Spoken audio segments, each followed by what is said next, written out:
On the 3rd of September 1939, Prime Minister Neville Chamberlain addressed the House of Commons with the words, "Britain had dreaded. This country is at war with Germany. The Royal Air Force possessed 1,911 operational aircraft. The Luftwaffe fielded 4,093, but the numerical disadvantage was only the beginning. Britain measured 600 miles from north to south, 300 miles at its widest point.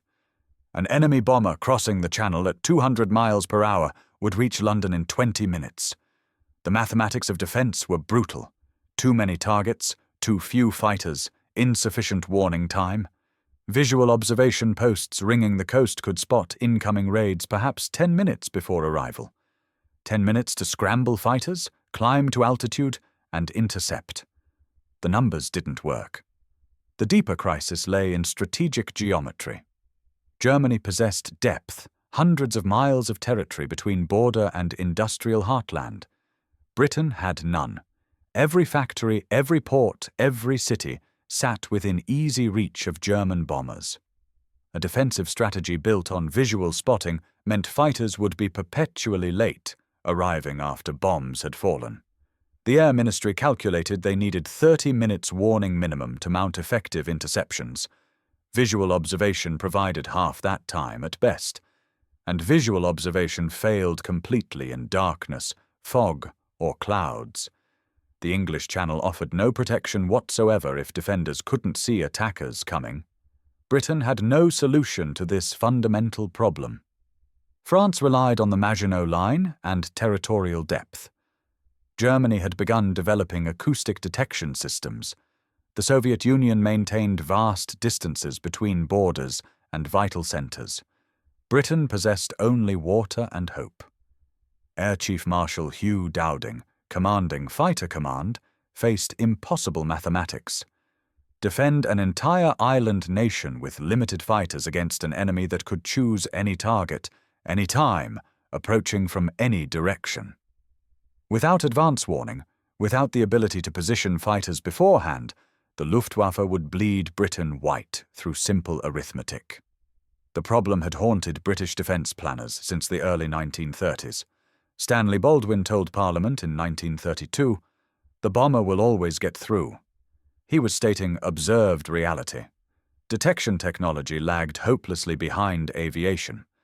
Acoustic mirrors, massive concrete dishes designed to focus sound waves from approaching aircraft, had been built along the south coast. They could detect engine noise at perhaps 15 miles in perfect conditions. Fog rendered them useless. Multiple aircraft confused them. They couldn't determine altitude or precise bearing. The Air Ministry had spent £60,000 on acoustic detection by 1935. The results were pitiful. Into this crisis stepped a scientist who had been investigating an entirely different problem.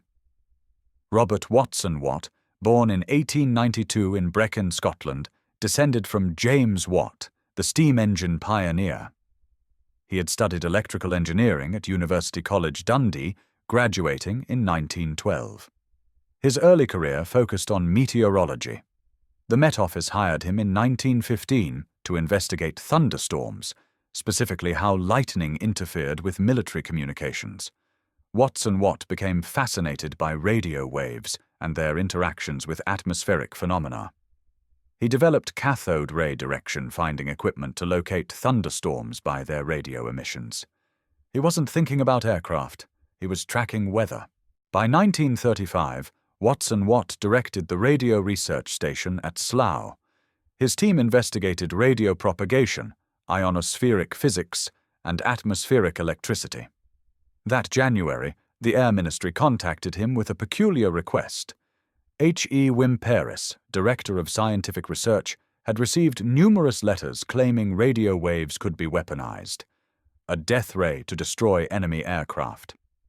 The Air Ministry needed Watson Watt to assess whether radio frequency energy could disable aircraft or kill pilots. Watson Watt assigned his assistant, Arnold Wilkins, to calculate the power requirements. Wilkins determined that boiling a pilot's blood at reasonable range would require impossible power levels, thousands of kilowatts focused with unattainable precision. But Wilkins added a footnote. Whilst radio waves couldn't destroy aircraft, they might detect them. Aircraft were metal structures. Radio waves would reflect off metal. If you transmitted a radio pulse and listened for reflections, you might detect aircraft at considerable distance. Watts and Watt immediately grasped the implications. This wasn't about death rays. This was about solving the warning time problem. On the 12th of February 1935, Watts and Watt sent a memo to the Air Ministry titled Detection and Location of Aircraft by Radio Methods. He proposed transmitting radio pulses and measuring reflections to determine range and bearing to aircraft. The Air Ministry authorized a demonstration. On the 26th of February 1935, Watts and Watt and Wilkins drove to Weedon, near Daventry, where the BBC operated a powerful shortwave transmitter.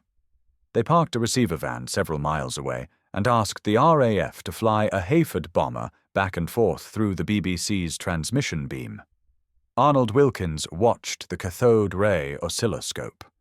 When the bomber flew through the beam, reflected signals appeared on the screen as distinct blips. The aircraft was clearly visible at 8 miles range. The demonstration lasted 20 minutes. It changed warfare. The Air Ministry immediately funded development. Watts and Watt received £12,300 and a research station at Orfordness on the Suffolk coast. His team built the first purpose-designed radar transmitter. They called it RDF, Radio Direction Finding, for secrecy. By June 1935, they detected aircraft at 17 miles. By December, 60 miles. By 1936, they achieved consistent detection at 100 miles. The system worked day and night, through fog and clouds. It provided range and bearing. Watts and Watt's team developed plan position indicator displays showing aircraft positions on a map-like screen. Observers could track multiple aircraft simultaneously, determining speed and heading. The impossible problem had a solution. But laboratory success meant nothing without industrial scaling. Detecting aircraft required enormous towers, steel masts 350 feet tall to support transmitting aerials, 240-foot masts for receiving aerials. Each station needed transmitters generating thousands of watts, sensitive receivers, oscilloscopes, plotting tables, telephone connections to fighter command, and operators trained to interpret the displays. Watts and Watt's prototype at Bawdsey Manor was a research facility.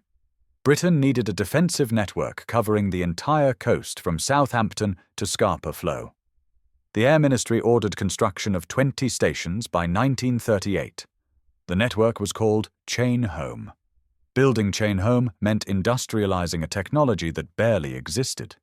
Metropolitan Vickers manufactured the transmitters, requiring new techniques to generate the required power at the necessary frequencies. A C. Cossa produced the cathode ray tubes and receiver equipment. Steel construction companies erected the massive masts. Each station required 4 transmitting towers and 4 receiving towers, plus concrete blockhouses for equipment. Contractors laid thousands of miles of telephone cable connecting stations to Fighter Command headquarters at Bentley Priory. By September 1938, 18 stations operated along the south and east coasts. They could detect aircraft crossing the French coast, providing 20 to 30 minutes warning time. The mathematics of defense had fundamentally changed. The human infrastructure proved as complex as the technical. Each Chain Home station required a crew of 70, operators watching the oscilloscopes, plotters tracking aircraft positions, maintenance engineers, communications staff. The operators were predominantly Women's Auxiliary Air Force personnel, WAAFs, trained to interpret the blips on the screens, distinguishing aircraft from atmospheric interference, estimating altitude from signal strength, counting enemy formations. By 1940, Chain Home employed over 4,000 personnel. Elizabeth Cowden, a WAAF operator at Poling Station, recalled watching the screen on the 15th of August, 1940. We reported a formation of 40-plus aircraft approaching from the southeast at Angels 15. Within minutes, Fighter Command had scrambled 3 squadrons. The plots kept coming. More formations, more aircraft. We counted over 120 hostiles inbound. I remember thinking, this is it. This is what we trained for. The system received its baptism during the Battle of Britain. On the 10th of July 1940, the Luftwaffe began sustained operations against British shipping and coastal targets. Chain-Home detected every raid long before they reached the coast. Fighter Command knew exactly where the Germans were coming, how many aircraft, at what altitude. Hugh Dowding could position his fighters to intercept rather than maintaining standing patrols that exhausted pilots and wasted fuel. The tactical advantage was revolutionary. German bomber crews, accustomed to achieving surprise, found RAF fighters waiting for them over the Channel. The operational statistics tell the story. During July and August 1940, Fighter Command flew 11,940 sorties. Chain-Home provided raid warnings for 97% of those scrambles. Average warning time was 22 minutes, sufficient for Spitfires and Hurricanes to climb to interception altitude. Without radar, Fighter Command would have needed 3 times as many aircraft to maintain effective coverage through standing patrols. Britain didn't have 3 times as many fighters. Dowding commanded 640 operational fighters at the battle's peak. The Luftwaffe could dispatch over 1,000 aircraft in a single day. Only advance warning allowed the RAF to match superior numbers against each raid through efficient positioning. The Germans understood they faced a technological problem. Luftwaffe intelligence identified chain-home masts and correctly deduced their purpose. On the 12th of August 1940, the Luftwaffe specifically targeted radar stations. Bombers hit Pevensey, Rye, Dover and Dunkirk stations. Ventnor on the Isle of Wight suffered severe damage, going offline for 3 days. But Chain-Home proved resilient. Redundant systems allowed damaged stations to continue operating. Mobile units filled gaps. Within 72 hours, the network functioned normally. The Luftwaffe abandoned anti-radar operations as ineffective. Captured German intelligence documents reveal their assessment. A Luftwaffe technical report from November 1940 stated, "British detection capability exceeds our estimates. They position fighters with precision impossible through visual observation. Their warning time suggests detection at ranges beyond 100 kilometres. We conclude they possess radiolocation equipment superior to our Freya system. Current bombing strategy cannot overcome their defensive advantage without eliminating this detection capability, which we cannot accomplish." The irony cuts deep. Germany had developed radar independently. The Freya and Würzburg systems operated effectively for German air defense. But German strategic planning assumed offensive supremacy. They built radar for their own defense, never imagining an enemy might integrate detection, command, and fighter control into a unified system. Britain, lacking strategic depth and numerical superiority, had no choice but innovation. Necessity drove integration. The RAF developed not just radar, but an entire organizational structure. Chain-Home detected raids, Observer Corps tracked aircraft over land, Fighter Command filtered information and directed squadrons, Ground Control interception talked fighters onto targets. The technology was only part of the system. Watson Watt received a knighthood in 1942. The citation read, "For services to the development of radiolocation." By 1943, Britain operated over 200 radar stations of various types. Chain-Home Low provided coverage against low-altitude raids. Ground Control interception radar enabled night fighters to find bombers in darkness. Airborne interception radar allowed fighters to detect targets independently. Coastal defense radar tracked shipping. Gun-laying radar directed anti-aircraft artillery.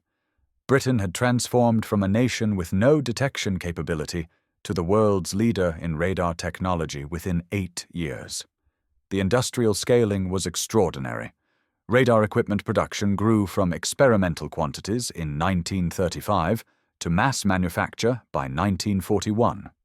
A sea crosser alone produced over 10,000 cathode ray tubes for radar applications. Metropolitan Vickers built transmitters for over 300 installations. EMI manufactured IFF equipment, identification friend or foe transponders, for every RAF aircraft. British radar production employed over 15,000 workers by 1943, predominantly women in electronics assembly. The vacuum tubes, transformers, aerials, waveguides, and display units required precision manufacturing previously unknown in British industry. Robert Watson Watt emigrated to Canada after the war, consulting on radar development. He died in 1973. The technology he pioneered became ubiquitous. Every commercial aircraft uses radar descendants for weather detection and collision avoidance. Air traffic control relies on radar for aircraft separation. Military forces worldwide depend on radar for air defense, exactly as Britain did in 1940. The principles Watson Watt established, pulse transmission, echo timing, cathode ray display, remain fundamental to radar systems 85 years later. The historical reversal is complete. Germany entered the Second World War with numerical superiority, territorial depth, and offensive doctrine. Britain had numerical inferiority, no strategic depth, and defensive necessity. German industry was larger, German aviation more advanced, German military planning more sophisticated. Yet Britain innovated faster, integrated technology more effectively, and built systems Germany couldn't match. The nation that should have been overwhelmed by aerial bombardment withstood the assault through technological superiority born of strategic desperation. Chainholm saved Britain, not through superior numbers, not through territorial advantage, not through military brilliance alone, through electronics, mathematics, and organizational innovation. Through a Scottish scientist who had been studying thunderstorms, through thousands of WAAF operators watching oscilloscope screens, through an air ministry desperate enough to fund unproven technology, through engineers who could erect 350-foot masts and manufacture transmitters that didn't exist 3 years earlier, through a nation that had no choice but to innovate or perish. The mathematics that seemed impossible in 1939, defending an island with insufficient fighters against a superior enemy, became possible through technology. 20 minutes warning time became 30 minutes, became 40. Fighters arrived before bombs fell rather than after. The bomber didn't always get through. Stanley Baldwin was wrong. German engineering, German numbers, German experience came in second place. Britain survived because a scientist investigating lightning built the system that could see through fog and darkness and warn of danger before it arrived. The English Channel provided no protection. The electromagnetic spectrum did.